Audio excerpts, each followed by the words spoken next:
এই ড্রাইভারটাও না কোথায় চলে যায় কে জানে। মেঘা আঙ্কেল, কি হচ্ছে নাকি? কই দেখি দেখি। আরে দুই বাবা মেয়ে মিলে কি করছেন? স্যার আপনি ওকে চিনেন? ও আমার ওয়াইফ হয়। কি প্রবলেম আপনাদের? স্যার ও আমার মেয়ে মেঘা। ও এই শহরে এসে বিয়ে করে নিয়েছে, আমাদেরকে একবারও জানায়নি। হ্যাঁ স্যার, ও আমার দিদি হয়। বাবা, এসব কি বলছে উনি? দিদি নাকি বিবাহিত? আপনারা ফোন নিয়ে পালাতে পারেননি বলে এসব ড্রামা করে যাচ্ছেন। স্যার, আমি এখনই সিকিউরিটিকে বলে এদের তাড়ানোর ব্যবস্থা করছি।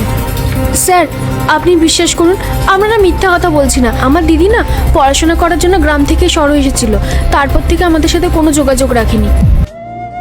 আচ্ছা, আমি ওর সাথে কথা বলে দেখছি। আর হ্যাঁ, আমি যখন আপনাদের কেবিনে ডাকবো তখনই চলে আসবেন।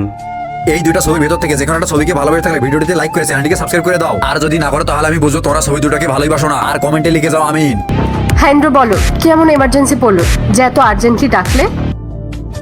ডাকলাম কারণ আমি তোমাকে একটা সারপ্রাইজ দিতে চাই। আর আমি জানি এই সারপ্রাইজটা পেলে তুমি অনেক হ্যাপি হবে। সারপ্রাইজ?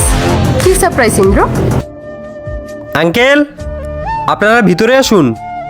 শেষ পর্যন্ত মেয়েটি তার নিজের বাবাকে না চেনার অভিনয়টা করেই গেল।